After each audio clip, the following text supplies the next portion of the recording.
Hello मेरे प्यारे students, क्या हाल चाल। हमें उम्मीद है आप सब स्वस्थ होंगे, मस्त होंगे और आप सबकी तैयारी एकदम शानदार जबरदस्त तरीके से चल रही होगी।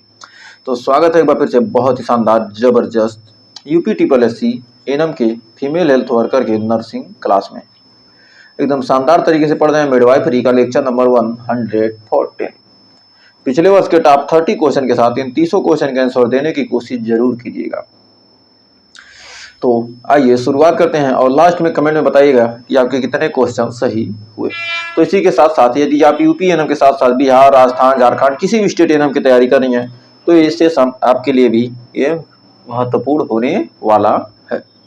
तो आइए सेशन की शुरुआत करते हैं एकदम बेहतरीन तरीके से। तो फर्स्ट क्वेश्चन के साथ, तो फर्स्ट क्वेश्चन आपके स्क्रीन पर क्या कह रहा है?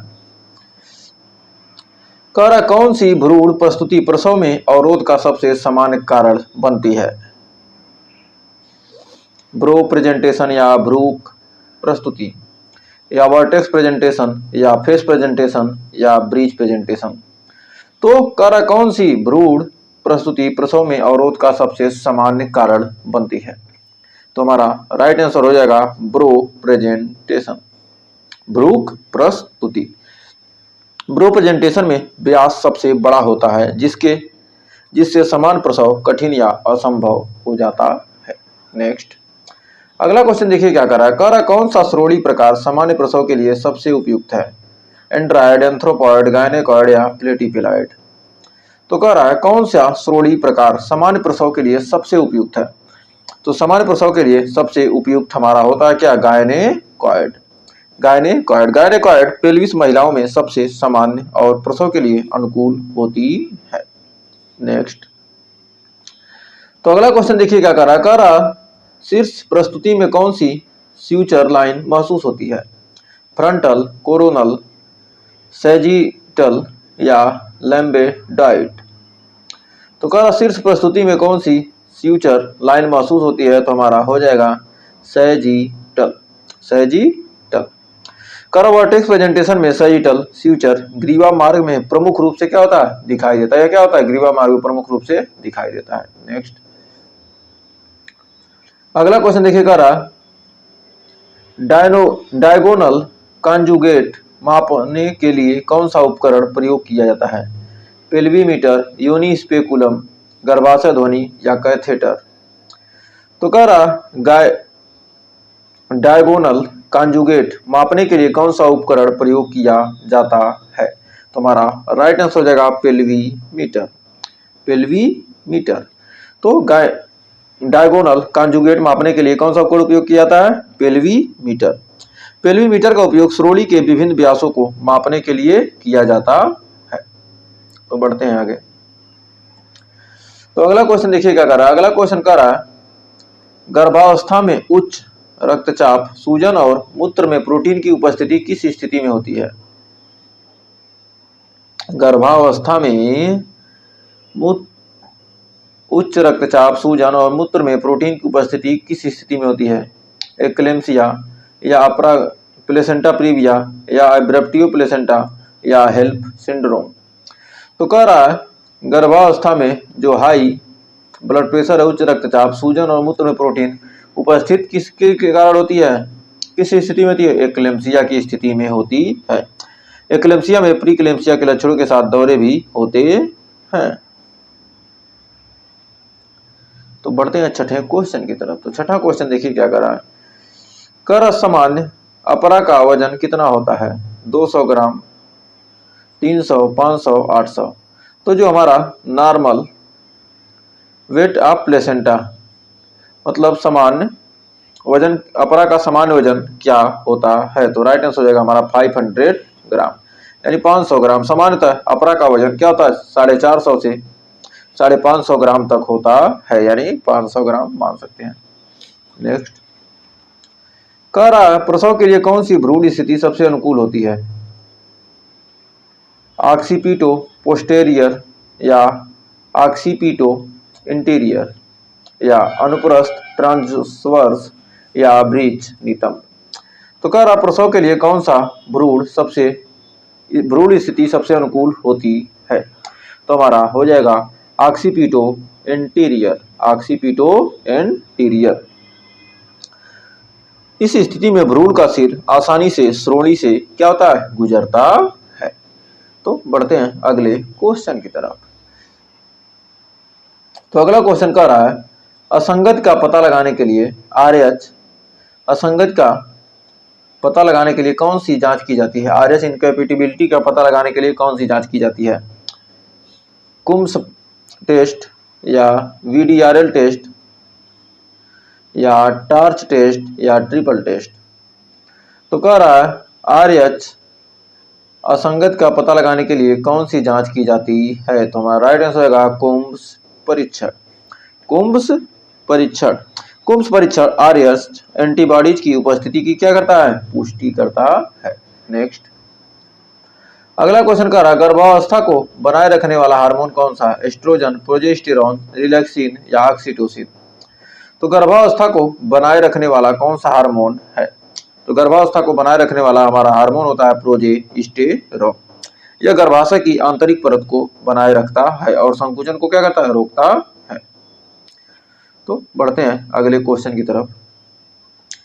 तो अगला क्वेश्चन देखिए क्या कर रहा है। अगला क्वेश्चन कह रहा है गर्भाशय को रक्त कौन सी धमनी से प्राप्त होता है। तो गर्भाशय को रक्त कौन सी धमनी से प्राप्त होता है। तो गर्भाशय को रक्त कौन सी धमनी से, अंडाशय धमनी, गर्भाशय धमनी या योनि धमनी या प्यूडेंटल धमनी। तो कह रहा है गर्भाशय को रक्त किस धमनी से प्राप्त होता है, तो हमारा हो जाएगा यूटेराइन एटॉर्नी यानी गर्भाशय धमनी।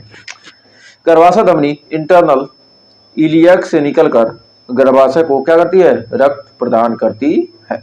नेक्स्ट अगला क्वेश्चन हमारा कह रहा है भ्रूण का सबसे बाहरी झिल्ली कहलाती है। भ्रूण की जो सबसे बाहरी झिल्ली है वो क्या कहलाती है, भ्रूण की सबसे बाहरी झिल्ली क्या कहलाती है। तो भ्रूण की सबसे बाहरी झिल्ली क्या कहती है, एम्ब्रियन या कोरियन या एलेंटाइस या योक सैक। तो भ्रूण की सबसे बाहरी झिल्ली हमारी कहलाती है कोरियन। जो हमारा कोरियन है बाहरी झिल्ली है जो प्लेसेंटा क्या करती है, बनाती है। तो बढ़ते हैं आगे। अगला क्वेश्चन देखिए हमारा क्या कर रहा है। अगला क्वेश्चन कह रहा है कि प्रसव का कौन सा चरण सबसे छोटा होता है, पहला, दूसरा, तीसरा, प्रारंभिक। तो प्रसव का जो हमारा सेकंड चरण होता है यानी दूसरा चरण होता है सबसे छोटा होता है। यह चरण भ्रूण के बाहर आने तक चलता है और सबसे छोटा होता है। नेक्स्ट अगला क्वेश्चन कह रहा है गर्भाशय की सामान्य अवधि क्या है, 36 सप्ताह, 38 सप्ताह, 40 या 42। तो गर्भाशय की गर्भावस्था की सामान्य अवधि होती है कितनी, हमारी होती है 40 सप्ताह। गर्भावस्था की सामान्य अवधि होती है 40 सप्ताह। गर्भाधान के लगभग 280 दिन सामान्य अवधि मानी जाती है। नेक्स्ट अगला क्वेश्चन कर रहा है भ्रूण की हृदय गति मापने के लिए कौन सा उपकरण प्रयोग किया जाता है। तो भ्रूण की गति मापने के लिए CTG मशीन का या डॉपलर या स्टेथोस्कोप या फीटोस्कोप। तो भ्रूण की हृदय गति मापने के लिए CTG मशीन का उपयोग किया जाता है। कार्डियोग्राफी, कार्डियोटोकोग्राफी, कार्डियो सी से कार्डियो, टी से टोको, जी से ग्राफी, भ्रूण की हृदय गति और संकुचन दोनों दिखाती है। नेक्स्ट अगला क्वेश्चन हमारा कह रहा है कौन सा भ्रूण का लेटाव असामान्य माना जाता है, अनुदैर्ध्य, तिरछा, अनुप्रस्थ या सिर प्रस्तुति। तो हमारा भ्रूण का तिरछा लेटाव क्या होता है, असामान्य माना जाता है।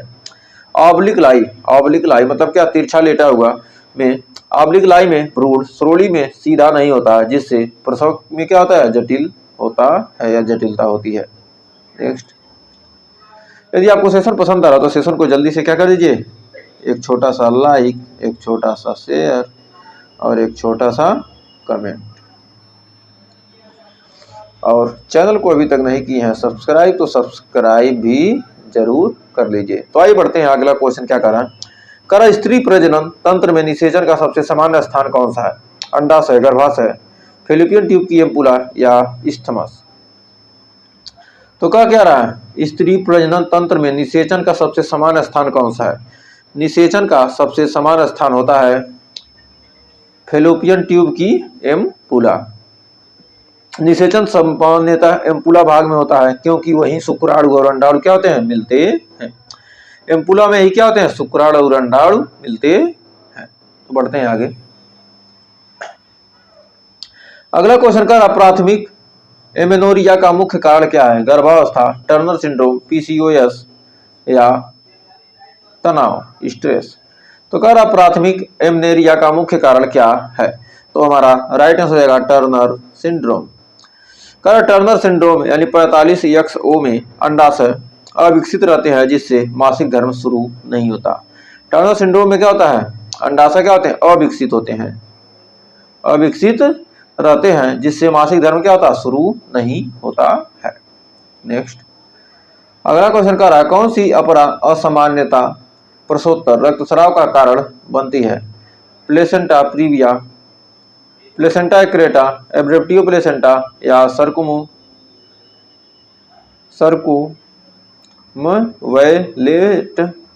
प्लेसेंटा यानी परिधि अपरा। तो कह रहा है क्या, कौन सी अपरा सामान्यतः प्रसवोत्तर रक्तस्राव का कारण बनती है, तो हमारा प्लेसेंटा एक्रेटा होती है, प्लेसेंटा एक्रेटा, प्लेसेंटा एक्रेटा होती है। प्लेसेंटा एक्रेटा क्या होती है, प्रसवोत्तर रक्तस्राव का कारण बनती है। इसमें इस स्थिति में अपरा गर्भाशय की दीवार में क्या होता है, गहराई तक जुड़ जाती है जिससे रक्तस्राव होता है। नेक्स्ट अगला क्वेश्चन देखिए, कह रहा है कि दूध निष्कासन के लिए कौन सा हार्मोन उत्तरदायी है, दूध निष्कासन के लिए कौन सा हार्मोन उत्तरदायी होता है, प्रोलैक्टिन, एस्ट्रोजन, ऑक्सीटोसिन या प्रोजेस्टेरॉन। तो दूध निष्कासन के लिए हमारा होता है ऑक्सीटोसिन। ऑक्सीटोसिन स्तन ग्रंथियों से दूध के निष्कासन में क्या करता है, सहायता करता है। नेक्स्ट अगला क्वेश्चन क्या कर रहा है, भ्रूण में न्यूरल ट्यूब दोष किस विटामिन की कमी से होता है, भ्रूण में न्यूरल ट्यूब दोष किस विटामिन की कमी से होता है। तो न्यूरल ट्यूब दोष किस, vitamin A, vitamin D, folic acid या विटामिन B12। तो भ्रूण में न्यूरल ट्यूब डिफेक्ट किस विटामिन की कमी से होता है, तो हमारा राइट आंसर हो जाएगा फोलिक एसिड, फोलिक एसिड। गर्भावस्था में प्रारंभिक चरण में फोलिक एसिड की कमी से न्यूरल ट्यूब डिफेक्ट होते हैं या दोष होते हैं। नेक्स्ट अगला क्वेश्चन कर रहा, प्रारंभिक गर्भावस्था में रक्तस्राव का सबसे सामान्य कारण क्या है, मोलर गर्भावस्था, गर्भपात का खतरा, अपराग्रस्थापन या फटा हुआ एक्टोपिक। तो कह रहा प्रारंभिक गर्भावस्था में रक्तस्राव का सबसे सामान्य कारण क्या है, प्रारंभिक गर्भावस्था में रक्तस्राव का सबसे सामान्य कारण है हमारा ऑप्शन नंबर बी, गर्भपात का खतरा, ट्रीटेंड एबॉर्शन। ट्रीटेंड एबॉर्शन मतलब क्या है, गर्भपात का खतरा। प्रारंभिक गर्भावस्था में रक्तस्राव का सबसे सामान्य कारण क्या है, गर्भपात का खतरा। गर्भपात का खतरा प्रारंभिक तिमाही में हल्का रक्तस्राव और दर्द गर्भस्राव का खतरा का लक्षण होता है। नेक्स्ट अगला क्वेश्चन कह रहा, मां द्वारा भ्रूण की पहली हरकत को क्या कहते हैं, प्रवेश, क्विकनिंग, बालोटमेंट या हल्कापन। तो मां द्वारा भ्रूण की पहली हरकत को क्या कहते हैं, उसे कहते हैं हम क्विकनिंग, बच्चा लात मार रहा है। यह अनुभव आमतौर पर 18 से 20 सप्ताह पर होता है। नेक्स्ट कह रहा है कौन सा संकेत गर्भावस्था का निश्चित प्रमाण है, मासिक धर्म रुकना, स्तनों में दर्द, मॉर्निंग सिकनेस या भ्रूण की हृदय ध्वनि। तो कह रहा कौन सा संकेत गर्भावस्था के निश्चित प्रमाण है, तो हमारा राइट आंसर जाएगा भ्रूण की ध्वनि, फेटल हार्ट साउंड, FHS। कर भ्रूण की हृदय ध्वनि सुनना गर्भावस्था का सबसे निश्चित संकेत होता है। नेक्स्ट तो अगला क्वेश्चन का आ रहा है क्या, प्रसव आरंभ होने का संकेत किस प्रकार के संकुचन से मिलता है, अनियमित, दर्द रहित, नियमित व दर्द युक्त, ब्रैक्सटन हिक्स या हल्के अनियमित। तो कह रहा प्रसव आरंभ होने का संकेत किस प्रकार के संकुचन से होता है, तो हमारा राइट आंसर रहेगा रेगुलर पेनफुल यानी नियमित व दर्द युक्त। कह रहा प्रसव शुरू होने पर संकुचन नियमित और दर्द पूर्ण होता है। नेक्स्ट अगला क्वेश्चन कह रहा गर्भावस्था में सुपाइन हाइपोटेंशन से राहत के लिए कौन सी स्थिति उपयोगी है, पेट के बल, पीठ के बल, दाएं करवट या बाएं करवट। तो कह रहा गर्भावस्था में सुपाइन हाइपोटेंशन से राहत के लिए कौन सी स्थिति उपयोगी है। तो हमारा 25 का राइट आंसर हो जाएगा option number D, left lateral यानी बाएं करवट। बाएं करवट, बाएं करवट लेटने से गर्भाशय द्वारा वेना कावा पर दबाव कम होता है। नेक्स्ट, गर्भावस्था के दौरान कौन सा विटामिन सबसे आवश्यक है। Vitamin D, folic acid, vitamin A, vitamin के। गर्भावस्था के दौरान कौन सा विटामिन सबसे आवश्यक है। तो 26 का राइट आंसर हो जाएगा option number B, folic acid यानी फोलिक अम्ल। फोलिक अम्ल न्यूरल ट्यूब डिफेक्ट को रोकता है। नेक्स्ट, भ्रूण की स्थिति पैल्पेशन द्वारा किस भाग से जानी जाती है। बैक, हेड, लिम्स या बटक्स। तो भ्रूण की स्थिति पैल्पेशन द्वारा किस भाग से जानी जाती है। तो हमारा 27 का right answer option number A, back यानी पीठ। भ्रूण की पीठ पैल्पेशन पर चिकनी और ठोस महसूस होती है जिससे स्थिति ज्ञात होती है। नेक्स्ट, अगला क्वेश्चन भ्रूण के फेफड़ों की परिपक्वता जांचने के लिए कौन सा परीक्षण किया जाता है। एम्ब्रियोसेंटेसिस या ट्रिपल टेस्ट या नॉन स्ट्रेस टेस्ट या CTG। भ्रूण के फेफड़ों की परिपक्वता जांचने के लिए कौन सा परीक्षण किया जाता है। तो हमारा एम्ब्रियोसेंटेसिस हो जाएगा राइट आंसर। एम्ब्रियोटिक द्रव में LS अनुपात जांचकर फेफड़ों की परिपक्वता की क्या की जाती है, पता लगाई जाती है। एम्ब्रियोटिक द्रव की LS रेशियो जांच कर क्या कहते हैं, फेफड़ों की परिपक्वता की पता लगाया जाता है। नेक्स्ट, प्रसव आरंभ का मुख्य कारण क्या है। प्रोजेस्टेरोन की वृद्धि, एस्ट्रोजन की प्रधानता, भ्रूण की गति या अपरा की वृद्धावस्था। तो प्रसव आरंभ का मुख्य कारण क्या है। तो प्रसव आरंभ का मुख्य कारण होता है एस्ट्रोजन की प्रधानता। एस्ट्रोजन की प्रधानता, गर्भावस्था के अंत में एस्ट्रोजन की मात्रा बढ़ने से गर्भाशय संकुचन आरंभ होता है। तो बढ़ते हैं लास्ट क्वेश्चन की तरफ। तो लास्ट क्वेश्चन देखिए क्या कह रहा है नवजात शिशु में पीलिया का सबसे सामान्य कारण क्या है। RH इनकैपेबिलिटी या फिजियोलॉजिकल जॉन्डिस, शारीरिक पीलिया या ब्रेस्ट मिल्क जॉन्डिस यानी स्तन दूध पीलिया या हेपेटाइटिस। तो क्या रहा नवजात शिशु को पीलिया का सबसे सामान्य कारण क्या है। तो हमारा राइट आंसर हो जाएगा फिजियोलॉजिकल जॉन्डिस यानी शारीरिक पीलिया। शारीरिक पीलिया जन्म के बाद यकृत की अपरिपक्वता के कारण अस्थायी पीलिया होता है। तो हमें उम्मीद है ये टॉप 30 क्वेश्चन आपको क्लियर हो गए होंगे। 30 में आपके कितने क्वेश्चन सही हुए हमें कमेंट में जरूर बताइएगा। और सेशन पसंद आया तो सेशन को लाइक कर दीजिए, शेयर कर दीजिए और चैनल को अभी तक सब्सक्राइब नहीं किया तो सब्सक्राइब कर दीजिए ऐसे ही शानदार सेशन का आनंद लेने के लिए। यदि आप कोई डाउट हो तो कमेंट में आप पूछ सकते हैं, आपके लिए हर डाउट का सॉल्यूशन आपको जरूर दिया जाएगा। तो आज के लिए बस इतना ही, ऐसा ही शानदार सेशन के साथ मिलेंगे नेक्स्ट वीडियो में। तब तक के लिए टेक केयर।